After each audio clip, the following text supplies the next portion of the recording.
ሰዎች እኛ አሁን ተመራቂ ስለሆኑ እንዴት እዛ ጋር እንደደረሱ ከእነሱ ጋር ተጣብቀን ነው መማማር ያለብን። ስለዚህ ትኩረት እንድታደርጉ እንፈልገው ኤጀንት ሆንን ተብሎ ተነጥሎ ለብቻ መሆን አይቻልም፣ ውጤቱ አይመጣም። ስለዚህ ተጣብቃችሁ የምትሰሩ ልጆች መሆን አለባችሁ። እስካሁን ስትማሩት የነበረው እንደ ሆስት እንዴት ነው ፕላትፎርሙን መረዳት ማወቅ፣ ትራንዛክሽን እየፈጸማችሁ ትሬንድ አድርጋችሁታል፣ ተለማምዳችሁታል። ስለዚህ ኤጀንት ላይ ያንን ትራንዛክሽን መፈጸም የሚያቅታችሁ ሰዎች አይደላችሁም።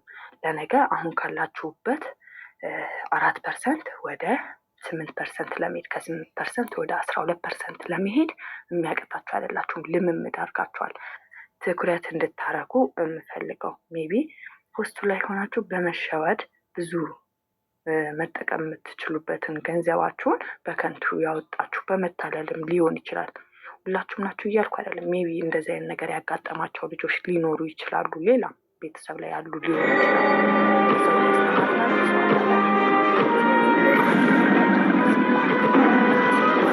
ማድረግ ላይ ነው መስራት ያለባችሁ።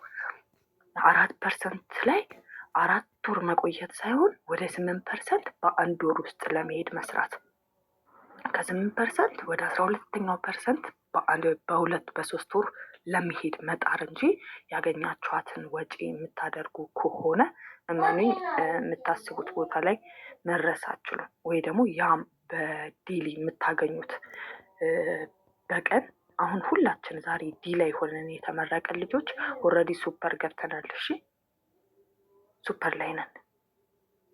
የምንሰራው ልክ ሱፐር ላይ ያሉ ሰዎች እንደሚሰሩ መሆን አለበት። እነሱ መስራት አላቆምም። ምክንያቱም አንሊሚትድ ኢንካሙ አለ። በቀን 30,000 40,000 እየተገኘ ነው። እዛ ጋር ደርሳችሁ ያን በቀን ለማግኘት ነው መስራት ያለብን። ሁላችን እየገፋን እየሄድን ያለ ነው፣ እየጣርን ያለ ነው። አሁን የምናገኘው ኮሚሽን ይበቃናል ብንል ትናንት ማስራት እናቆም ነበረ። ያ ቤት አይገዛም፣ መኪና አይገዛም። ስለዚህ መስራት ያለብን ለየትኛው ነው? በቀን 30,000 የሚመጣውን ሂሳብ ለማግኘት ነው መስራት ያለብን። ዛሬ እናንተ እዛ ጋ ነኝ በሉና እዛ ጋ እንደሆነ ሰው የምትሰሩ ሰዎች መሆን አለባችሁ እንጂ በሁለት ቀን በሶስት ቀን ሊመጣ ስለሚችል ነው። ስለማውቀው ዲላይ ሆናችሁ በሁለት ቀን በሶስት ቀን $10 ልታገኙ ትችላላችሁ። ኔትወርካችሁን ዘርግታችሁ የምትሰሩ ልጆች ከሆናችሁ ማለት ነው። ነገር ግን ያቺ $10 በሶስት ቀን ስመጣ አጓጉቷችሁ የምታወጡ ከሆነ ዜሮ ገብታችኋል። በቃ እዛ ጋር ስራ አቁማችኋል። እሺ መቼም አትደርሱ። መቼም ያሰባችሁበት ቦታ መድረሳችሁ። ስለዚህ ምን ማድረግ ነው? ያቺ ያገኛችኋትን አፕዴት ራሳችሁን ወደ ተሻለው ክፍያ ለመሄድ በ4 ቀን በ3 ቀን ያገኛችኋትን በሁለት ቀን ለማግኘት፣ በሁለት ቀን ያገኛችሁትን በአንድ ቀን ለማግኘት፣ በአንድ ቀን $10 ነው $20 ለማድረግ $20ን $30 ለማድረግ የምትሰሩ ጀግና ልጆች መሆን አለባችሁ። እንዴት እናደርጋለን? ሁሉም ቤቱ ክፍት ነው ለእናንተ። እናታችሁ ቤቷ ክፍት ነው ለእናንተ። እናታችሁ ቤቷን ክፍት ካደረገች አንቺ አስተምረሽ መመዝገብ ትችያለሽ። ይህ ቤተሰብ ለልጅ ሰስቷል። ስለዚህ አንቺ ያንን እያደረሽ መጠቀም፣ ኢንቫይት ማድረግ የምችሉ ከሆነ ኢንቫይት ማድረግ፣ ሌላ ሶሻል ሚዲያ ላይ የምትጠቀሙ ወይም ደግሞ ትልልቅ ፎሎወር ያላቸውን ሰዎች የምታውቁ ሰዎች ካላችሁ በመግባባት ከነሱ ጋር ልጆች እንዲያመጡላችሁ እያደረጋችሁ መስራት። ያችን 30,000 በቀን ለመስራት የምጥሩ ጀግና ልጆች መሆን አለባችሁ። ስር መሰረታችን ጀግና ስለሆነ ጀግና ሆነን ያለ ነው ማለት ነው። ስለዚህ አሁን ዛሬ የዘራችኋት ዘር ነገ እርፍ ብላችሁ የምትበሉት ፍሬ ይሆናል። ስለዚህ አሁን ላይ ዘራችሁን የምትዘሩ ጀግና ሰዎች ሆናችሁ መስራት አለባችሁ። ዛሬ ማለት ነው። ኦልሬዲ ዛሬ ጀምራችኋል። ስለዚህ ከዚህ በኋላ በቀን ለማግኘት የምትሰሩ ጀግና ልጆች ሆናችሁ ተነሱ። ልጅ መመዝገብ ላይ ትኩረት አድርጉ። ሜቢ ልጆች ስትመዘግቡ ዛሬ እያስተማራችሁላችሁ ምንም ልጅ ላታገኙ ትችላላችሁ። እናንተ ማስተማራችሁን ቀጥሉ። ሳታስቡት ሰው በራሱ ጆይን አድርጎም ታገኙታላችሁ። በእናትሽ እኔን መዝግቢኝ ከአንቺ ጋር መስራት እፈልጋለሁ ይላችኋል። ቀኑ ሲመጣ ማለት ነው። አሁን ግን እናንተ ላይ ቻሌንጅ ይበዛል። ልጅ ለመመዝገብ ትኩረታችሁ ስለሚሆን ማለት ነው።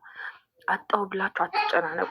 ዛሬ ካልመዘገብሽ ነገ ይመጣል፣ ሆኖ ይመጣል። እንደዚህ አይነት ጭንቀት ውስጣችሁ ካለ ልጆች አታገኙ። አይምሯችን የሚያስበውን ነገር የምንጨናነቅበትን ነገር ሴጣን ቀድሞ ይሰራብናል። ስለዚህ ያን ጭንቀት ከውስጣችሁ አውጡት።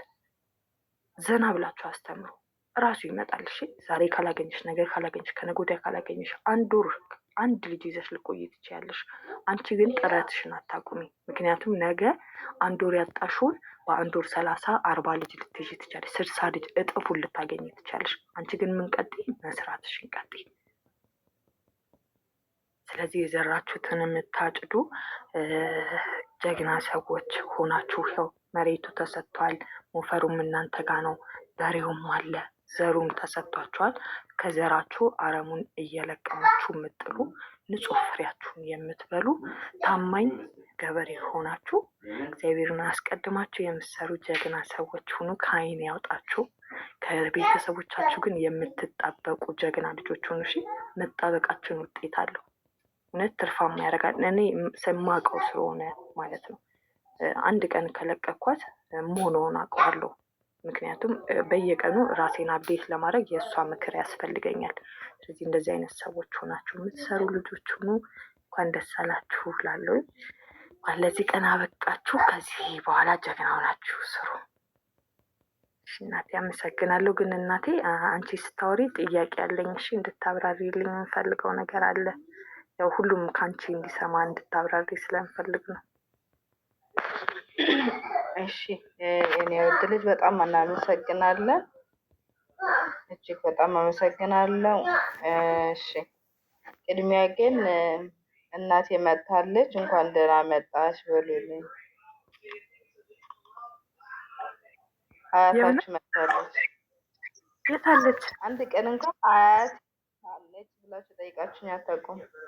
የት አለች እናቴ? እንኳን ደህና መጣሽ። ወጣች። እንኳን ደህና መጣች።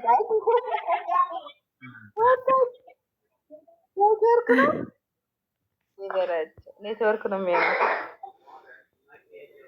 ኔትወርክ ነው። እናቴ ካለሽ ነይ ግቢ፣ ካለሽ ነይ ግቢ። ኔትወርክ ያስቸግራታለች ነው።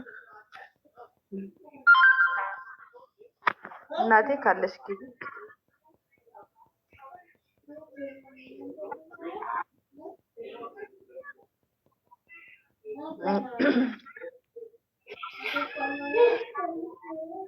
እሺ እናቴ ካለሽ አንድ ቁጥር ጻፊልኝ። እሺ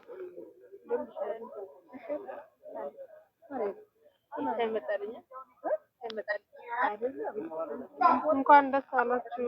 ደህና መሻችሁ። ይመስገን። እንኳን ደህና መጣሽ። እንኳን ደህና መጣሽ። እንዴት ናችሁ? ሰላም ነው? ደህና ናችሁ ወይ? እንኳን ደስ አላችሁ። በጣም ነው የምታምሩት። በስመ አብ ከዓይን ያወጣችሁ።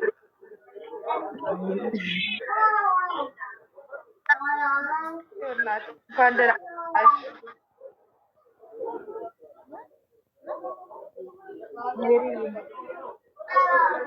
ወይ ትጂዬ ደህና ናችሁ? እንዴት ነሽ? እግዚአብሔር ይመስገን። ስታምሩ በእናትሽ በስመ አብ ከዓይን ያውጣችሁ። አመሰግናለሁ። ልጆቼ የልጅ ልጆቼ የልጅ ልጅ ልጅ እያስመረኩኝ ይገኛለሁ። ሳንጠራ